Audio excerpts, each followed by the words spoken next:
हैं, वो भी सुनते हैं। बातचीत करने के लिए मौजूद हैं शिवसेना यूबीटी के सांसद अरविंद सावंत।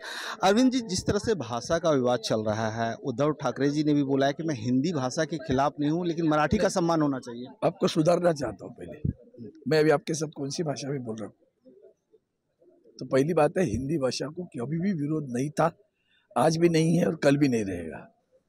सिर्फ शिक्षा के माध्यम में इन्होंने ये किया कि प्राथमिक शिक्षा में पहली से चौथी तक तीसरी भाषा को उन्होंने अनिवार्य कर दिया।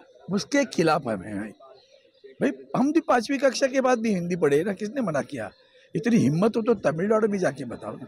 और फिर हमारा सवाल है कि उत्तर प्रदेश में तीसरी भाषा कौन सी होंगी, मध्य प्रदेश में कौन सी होंगी, बिहार में कौन सी होंगी, उत्तराखंड में कौन सी होंगी, जरा बताओ तो सही। जबरदस्ती, वो जबरदस्ती के खिलाफ है हम लोग। हिंदी भाषा नहीं, किसी भी भाषा के खिलाफ नहीं। सबसे बड़ा इस देश में अगर कोई राज्य है जो सबको समाये लेता है, वो है महाराष्ट्र। मुंबई में पूरा भारत बसा हुआ है। कभी किसी की घृणा, द्वेष, नहीं किया। भाई बॉलीवुड कहाँ है? हिंदी की है ना, तो आप सोच लो। लेकिन ये जो आप लोग फैला रहे हो ना, ये कट नहीं करना, इतना बता रहा हूँ। बिल्कुल आपकी बातें रखेंगे, लेकिन बंद करो। लेकिन नीतीश हिंदी के खिलाफ कभी नहीं थे, आज भी नहीं है और कल भी नहीं रहेंगे। लेकिन राज ठाकरे जिस तरह से कह रहे हैं कि मराठी बोलिए ना, तो साहब के उनके प्रतिनिधि को पूछो, उनके ऊपर ये है कि ये नहीं, मराठी के ऊपर नहीं हुआ। वो झगड़ा इस बात के हुआ है कि मराठी का अवमान किया सामने वालों ने। भाई हम तो उसकी सभी का सम्मान कर रहे हैं ना, आप भाषा का अवमान क्यों करते हो? जाओ, क्या कर रहा है कर लो। ये अगर भाषा कहेगा तो भाई उसकी प्रतिक्रिया आएगी ना। पीटने और मारने तक की बात आ गई है। तुम्हारे जो सांसद नंगे नाच कर रहे हैं ना, उनके बीजेपी के, तो जरा देखो वो ज्यादा। धन्यवाद सर। मनोहर केसरी, इंडिया न्यूज, दिल्ली। अरविंद सावंत जी थोड़ा सा नाराज लगे। अरविंद सावंत जी ने बात करते करते पत्रकार को कहा तुम्हारे सांसद, फिर वो लौट के आए, उन्होंने कहा बीजेपी के सांसद जो कर रखे हैं उनका अपना यहाँ पर वर्जन हो सकता है। अरविंद सावंत अपनी बात को स्पष्ट तरीके से रखते हुए और फर्क बताते हुए क्या क्या चल रहा है। एक बार रुख शाइना जी का कर लेता हूँ। शाइना जी, माना जाता है कि हिंदू वोटर, मैं नीतीश राणा के बयान को भी यहाँ आपके सामने रखना चाहूंगा, माना जाता है कि हिंदू वोटर बीजेपी का कोर वोटर है, बीजेपी जो आपके साथ है और बीजेपी उस पर जोर भी देती है। अगर इसे तोड़ दिया जाए तो बीजेपी से जो विपक्ष है या आप लोगों से 20 साबित हो सकता है। क्या यही वजह है कि हिंदू वोटर को मराठी और गैर मराठी में तोड़ने की कोशिश हो रही है? मुझे लगता है कुछ ही दिनों की बात है ये, उसके बाद शायद ऐसा ना हो। कौन तोड़ रहा है मुझे बताइए?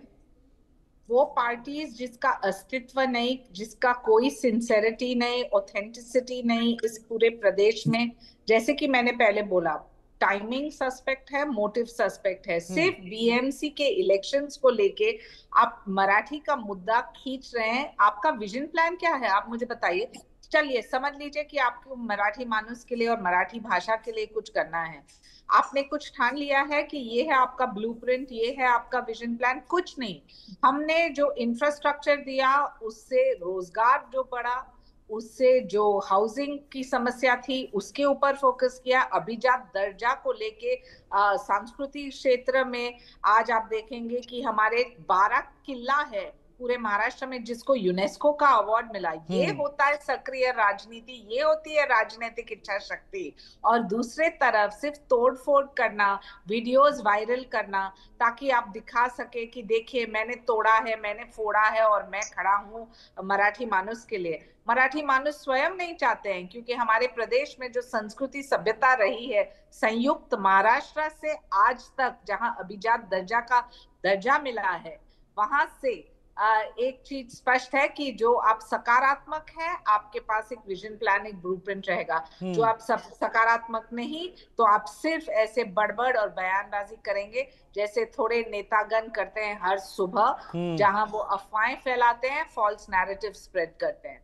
अफवाहें फैलाते हैं, फॉल्स नैरेटिव स्प्रेड करते हैं। वरुण सिंह मेरे साथ इस वक्त जुड़े हुए हैं पॉलिटिकल एनालिस्ट के तौर पर। वरुण जी, क्या आपको लगता है कि कहीं बहुत ठाकरे ब्रदर्स, उद्धव बाला साहब ठाकरे और राज ठाकरे के दिल में ये है, या ये सोच रहे हो, मैं आपके सामने रख रहा हूं कि बीएमसी जो इतनी प्रभावी संस्था है, 75,000 करोड़ का बजट तो अभी फरवरी में सामने आया इसका, इस पर अगर बीजेपी पिछले दिनों से जिस तरीके से बीजेपी ने विधानसभा में प्रदर्शन किया है, उस पर अगर बीजेपी का कब्जा हो जाए, क्या उसका डर है दिमाग में जो एकदम इस तरीके का नैरेटिव सामने रखा जा रहा है? क्या पता सफलता भी इसके चलते मिले?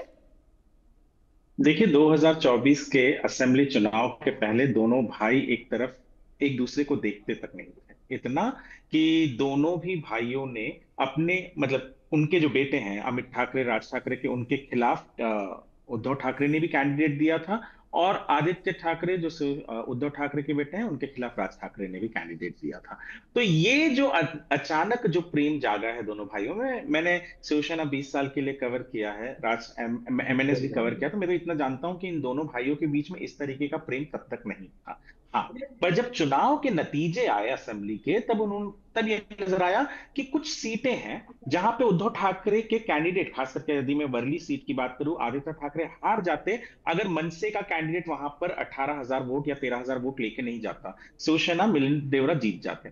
ठीक उसी तरीके से उद्धव ठाकरे का कैंडिडेट माहिम, जहां से अमित ठाकरे लड़ रहे थे, अगर अमित ठाकरे कुछ वोट नहीं लेके जाते तो सदा सरवनकर 1600 वोट से जो हारे वो नहीं हारते, जो शिवसेना के कैंडिडेट थे। तो इनको ये नजर आया कि बीजेपी कहीं ना कहीं, जो हम देख रहे थे कि एक तरीके से राज ठाकरे बीजेपी के थोड़ा क्लोज नजर आ रहे थे, पर उससे उनको कोई फायदा नहीं हो